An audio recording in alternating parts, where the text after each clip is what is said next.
I thought I'd do a little demo on how to actually, not get full, but at least some effect of 3 hydrogens combined. Yeah, instead of H2O, you get H3O. It's actually just trying to reproduce what nature does all the time. The water goes into the earth. That same water that goes into the earth starts coming up. As it comes up, it is heated up incredibly for so many, so many miles or whatever, all the way up so many times. And that water has so much H3O in it. The structure is changed and everything from what you would get from. So I will be taking RO water, which is practically destroying the water itself, and then I'm going to add this is Ganga water. This is Ganga water near Dev Prayag. Dev Prayag is a little bit above Haridwar, and I keep it in glass. Living water does not like plastic at all. It just leaves. It's got a mind of its own, You can't control water. Yeah, well, water, if it wants to stay in place, it stays. And if it doesn't want to stay in a place, it goes. So the real essence of the living water is in here, in the glass container. So I added into my RO water, which is, you can say practically nothing. Everything's taken out of it, so it's pretty dead water. But I put the, because it's got a substance called bacteria peg. Bacteria peg, you can look it up. That bacteria peg is the bacteria that purifies. It purifies itself. And as it purifies itself, it purifies everything else. So I'm taking this with bacteria peg, and I'm putting it into a brass container. You can use other containers like stainless steel, but you'll just ruin the pot. Because the change of temperatures, the other metals can't handle so easily as brass.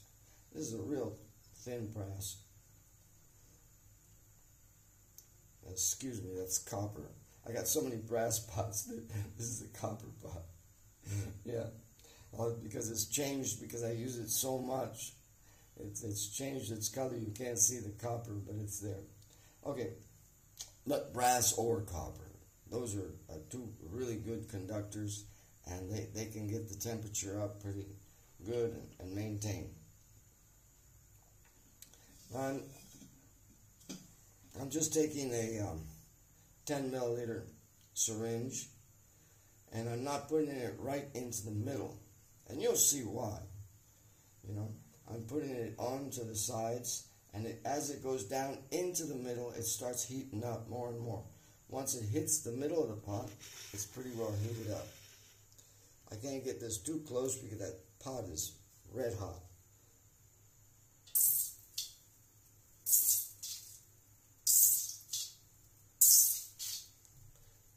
You can see the action of the water. It's incredible. Water has so many forms and everything. It's so beautiful. If you just look snowflakes, there's so many forms of snowflakes. No duplicates. Because it has so much information. Wherever it goes, it picks up information. So this is like, a reset on the water. You're resetting the water. You're getting it back to its natural form. You're just trying to reproduce what nature does within the earth. She heats it up so many times. That's actually producing H3O. There's a journal written on it too. It's not a difficult process.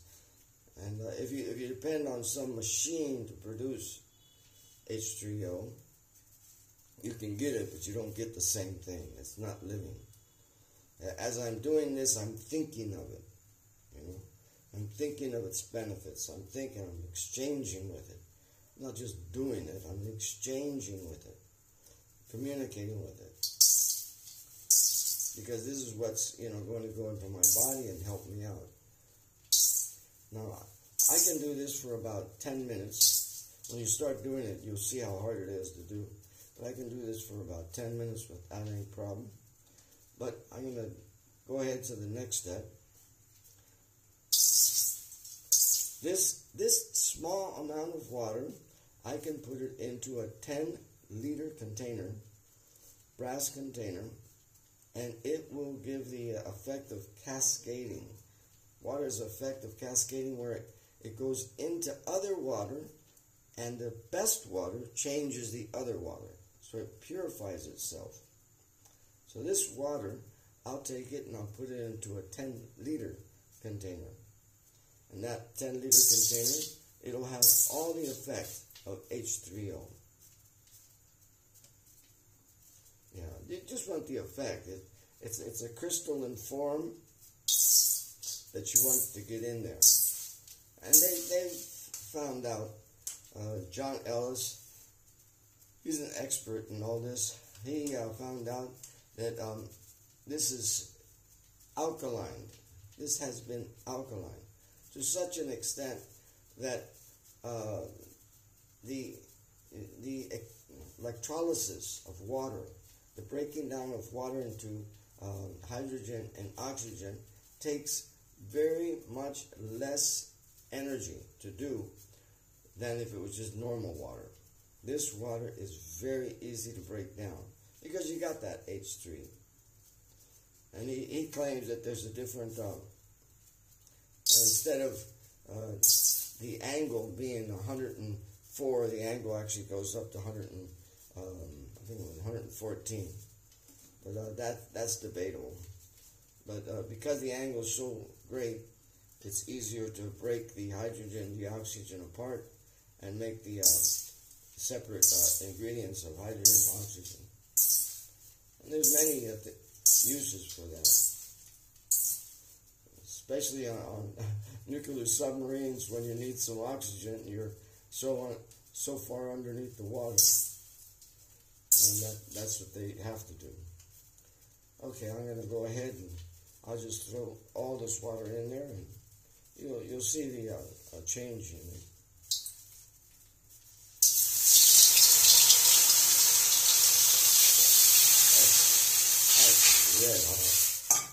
Red hot. Okay, now I'm going to go ahead and take this water and I'll put it in my 10-liter.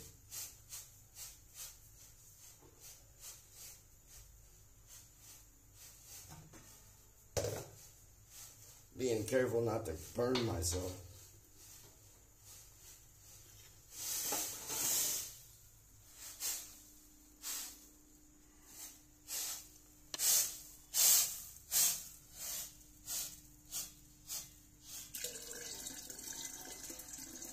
Now that water will change the other water. Any microbes or anything that are anaerobic. We want aerobic water. Any anaerobic bacteria or anything is gone. Just by a little bit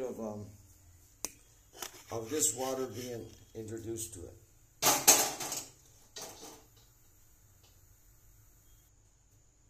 Okay, now I've cooled down that pot, and it was very hot. I've cooled down the pot because I'm taking the next program.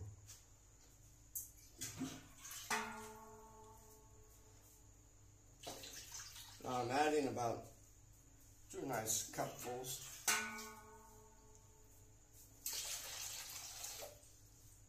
Now I'm adding 2 cupfuls of water. Now I'm going to be putting my hands in there. Now this is my water. I don't mind that my water has all of my information. I would not give this water to someone else. Especially because the nails, I've cleaned my fingernails best as can here in India. Yeah. So the nails, they can collect so much energy. It collects so much energy, you know. And now you're looking at lifeline, right? So this part of the lifeline is the past, you know.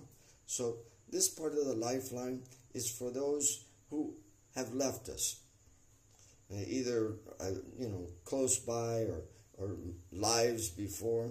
This is all the past, okay? And then these are the present, you know. Just follow this. This is the present. Okay, now this lifeline being the present, okay? So you could divide it up. Okay, now this is the past, this is the present, and the future. Okay? So you've got it right there easily. Now, this one right down here, it becomes even more prominent if you do like that. Okay, that is you. This is me. This is what I want. I want... there are innumerable picks, as you could call them, just innumerable picks that are actually making this line. And those innumerable picks are, they're strings. They're the strings of what is called entanglement. And those strings are tied to even entities that may be in other universes. So all these strings are tying me in, tying me down, you know. So these strings I want to liberate. Now, because this is my water, if I was out at a place where I want to offer to the past, I'd go ahead and go like this with the hand, and the water would go down.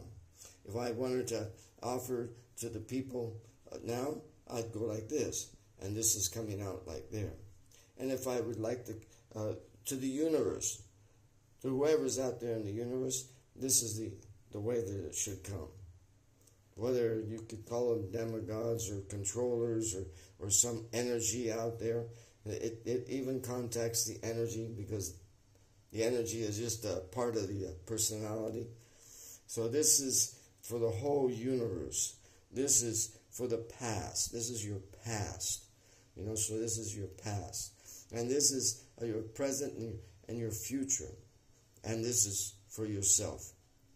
So I will try to mostly get it into this range where I can put this water within myself, and my body will it'll reset.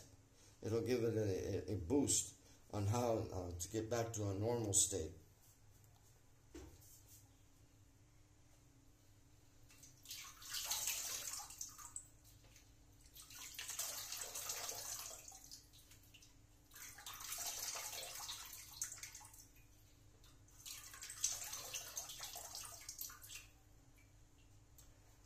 I do not do that and also have the flame on.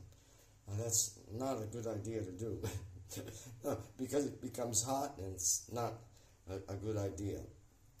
So after I've done that, I've put all that I can get. You know, these same things that are on my hand are in so many different places of the body, and you know that they're on your feet too. But I'm not going to stick my feet in my water. Yeah.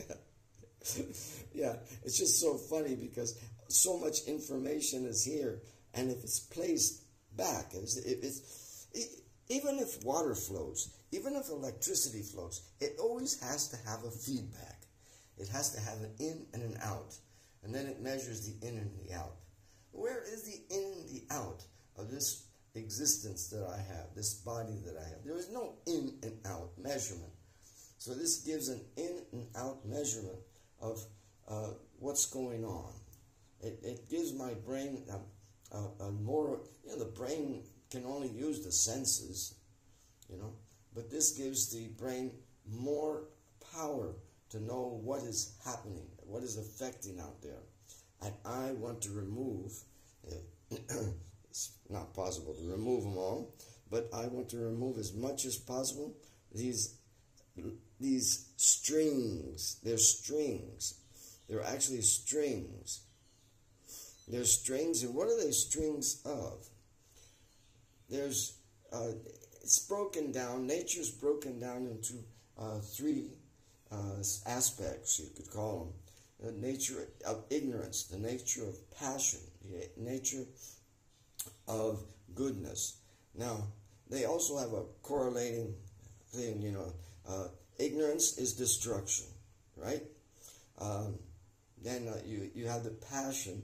Passion is a type of construction, but it's more maintenance, And then goodness, just calm and everything. So all these three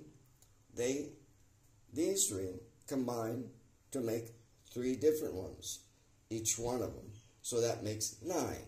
And then those 9 can combine with another 9 and make 81.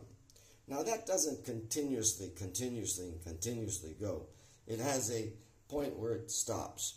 And those are established combinations of the three modes of material nature which produce everything here in this universe. Okay, so each one of these strings that I have are a combination of the three modes of material nature in so many ways. And some of them are very, destructive. Ignorance is very destructive. So you want to calm them down. Even if I can't get rid of them, if I can just calm them down, get a little untied from them, then it's a progress. Like the two men in the cave that Socrates, tells about how they're tied up. Well, I'm telling you, this is the ties. These are the ties. He knew entanglement. He knew entanglement within this material world. He knew how material world actually can tie you down. It's not surprising. Very hard to get rid of. Very hard to get rid of. But at least we can alleviate the problem a little bit just by a simple action of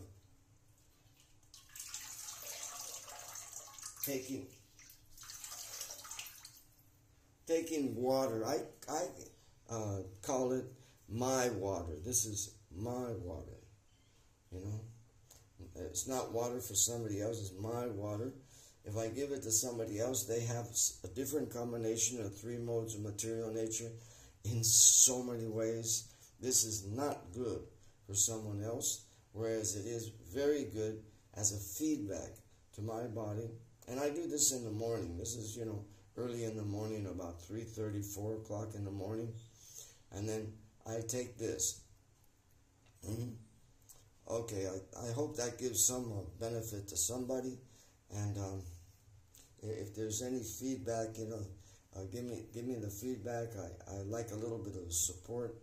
It's hard to deal with these things. These things are,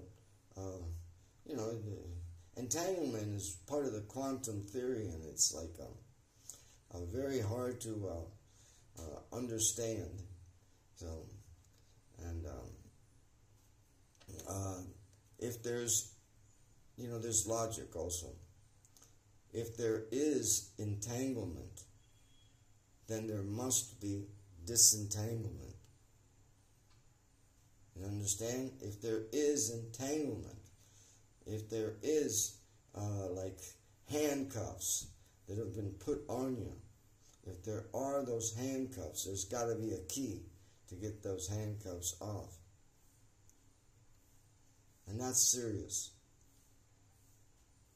Because you are not being directed by your existence. You're being directed by the existence of three modes of material nature: ignorance, passion, and goodness, in hundreds and thousands of combinations, but it is not infinite. It is still in the finite degree. It is not infinite. So, of course, since it's not infinite, then it can be changed. And the power to change it is there. It's just a simple one. Okay, thank you very much for even listening to this.